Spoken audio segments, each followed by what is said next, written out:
Welcome to the channel, ladies and gentlemen. This is Business Connect. My name is Roy. If this is your first time on the channel, we do interesting videos here on business development, social motivation, and also I share interesting vlogs with you about things happening in China.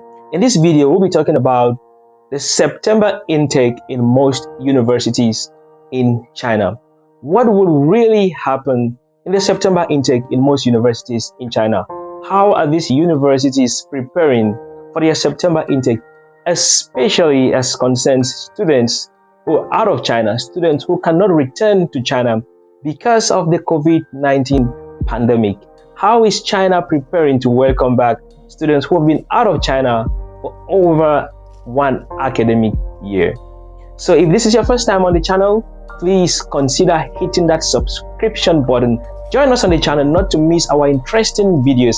And if you are our regular subscriber, thank you so much for trusting Business Connect and for being our subscriber. Without wasting much of your time, we will be diving straight into some analysis about the September intake in most universities in China. Remember, all information I'm sharing here is based on my personal analysis and based on the information that I'm gathering from one or two news platforms here in China.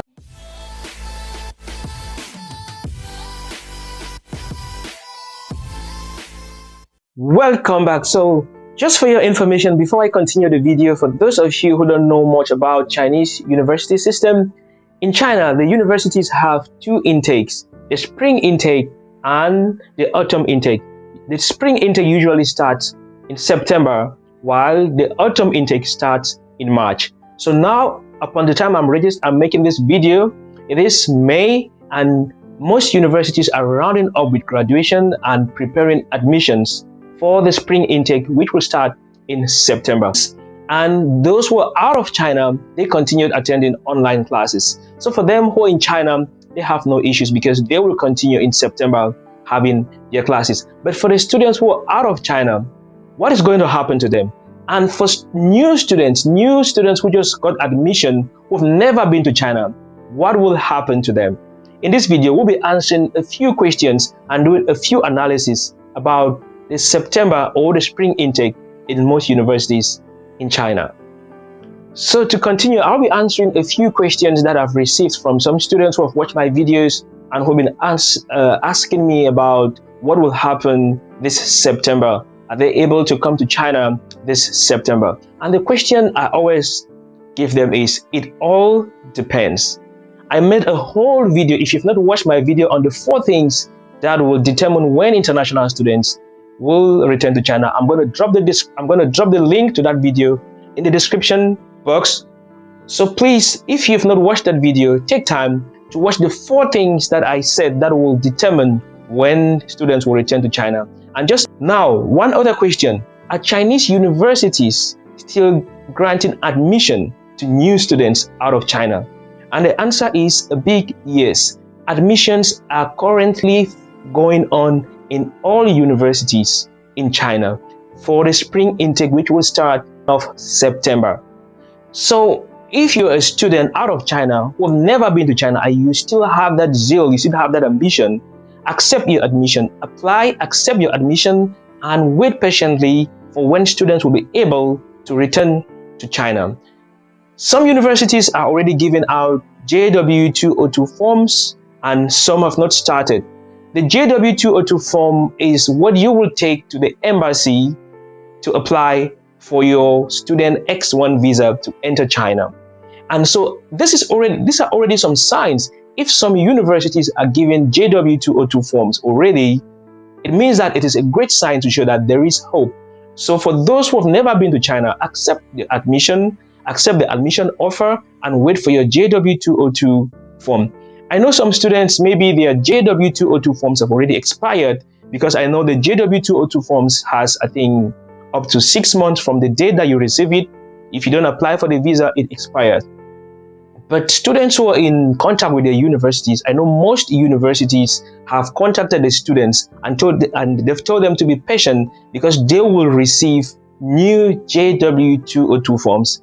And when the embassies have opened, when the embassies have officially started accepting application forms for international students, then together with other documents, you will take your JW202 forms to the Chinese embassy in your country and apply for your X1 visa, which you will use to come to China. Okay, to continue, another question that I asked, that a student asked me on my platform was, are students still going to pay the same tuition fee studying online as the same students who study on class?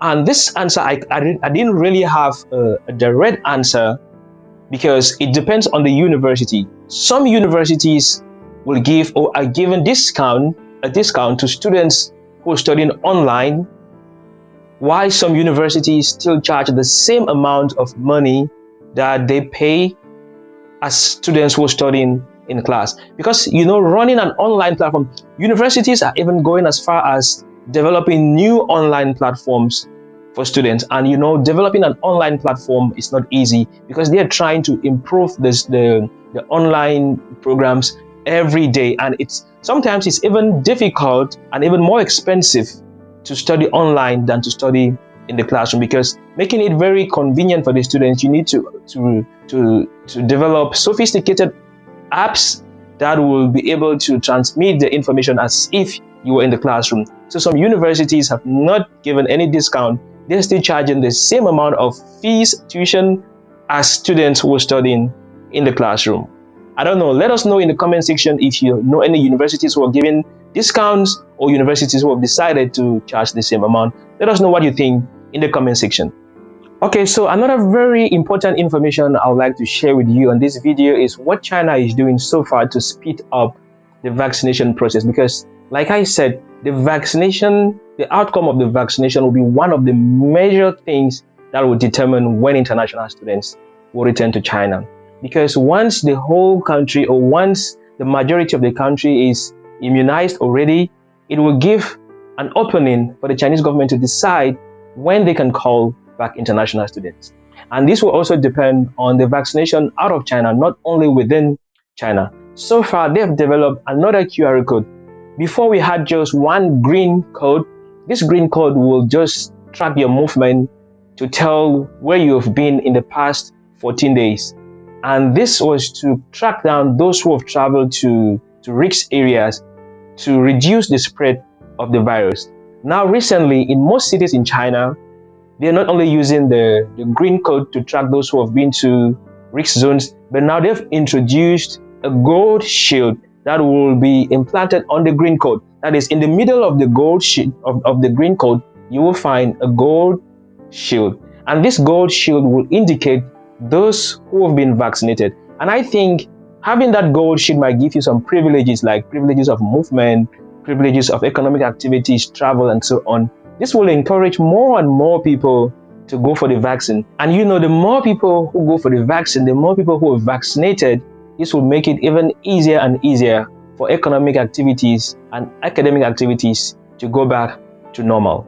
And China is not only ending there. In some cities, they even have mobile vaccination vans that go around the city preaching vaccination, asking people to vaccinate. That is because some people might feel reluctant to go to the hospitals or to the vaccination centers. So they have even made available mobile vaccination teams that go right into the communities and encourage people to take the vaccine. All of this is to bring back life to normal. It's to bring back economic activities to normal. And we hope, and we really hope, that in the months ahead, in a very short time, it's not going to take long, everything will be back to normal and we will be able to move about freely, do our normal activities. Students will move in and out of China. People will go for their vacations and come back.